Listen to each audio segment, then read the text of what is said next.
Hello, अहिले तपाईँहरूले देख्न सक्नुहुन्छ पानी लास्टै झरी परिरहेको छ कि होइन। अहिले म हेर्नु पानी यस्तो झरी एकदम झरी परिरहेको छ। पानी चाहिँ एकदम झरी परिरहेको छ कि यता साइड पनि तपाईँहरूले देख्न सक्नुहुन्छ पानी एकदम झरी परिरहेको छ। म वहाँ तलपट्टि चाहिँ यो बाँसको झ्याङनिर थियो है। बाँसको झ्याङबाट चाहिँ लास्टै फेरि पानी एकदम ज्यादा पर्न थालिसकेपछि भिज्न थाल्यो होइन। भिज्न थालिसकेपछि अनि म यसरी झोलाहरू सबै बोकेर चाहिँ त्यो यहाँ हुँदा यसरी त्यो प्यानलहरू बाटोदेखि देखेर एकछिन यहाँसम्म यहाँ सेल्टर लिन खोज्यो। त्यहाँ पनि भिज्न थाल्यो, पानी आउन थाल्यो। त्यसपछि चाहिँ म यो तपाईँहरूले देख्न सक्नुहुन्छ अहिले म ब्रिजको मुनि छु है। यो पुलको मुनि चाहिँ सेल्टर लिएर बसिरहेको छु है।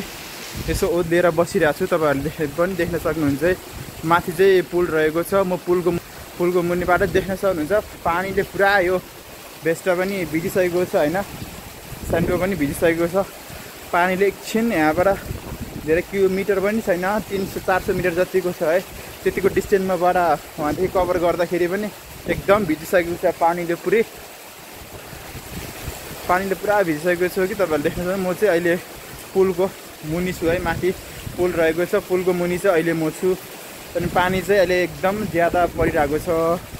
त्यसैले गर्दा अहिले पुलको मुनि बसिरहेको छु। पुलको मुनि के गर्नु हजुर, पुलको मुनि परेको छ। पानी त्यस्तै फोर्छ, फोन गयो यार। म लास्ट टेन्सन लागिसक्यो, एकदम चिन्ता। खोजे गरेर पाउँदै पाइनँ, पानी झऱ्यो एकदम ठुलो। अनि त्यसपछि त फोन त अब के गर्नु हजुर, छोड्दै आउनु पऱ्यो, उपाय पनि छैन। पानीमा खोजिरहनु पनि भएन, उहाँसम्म आयो।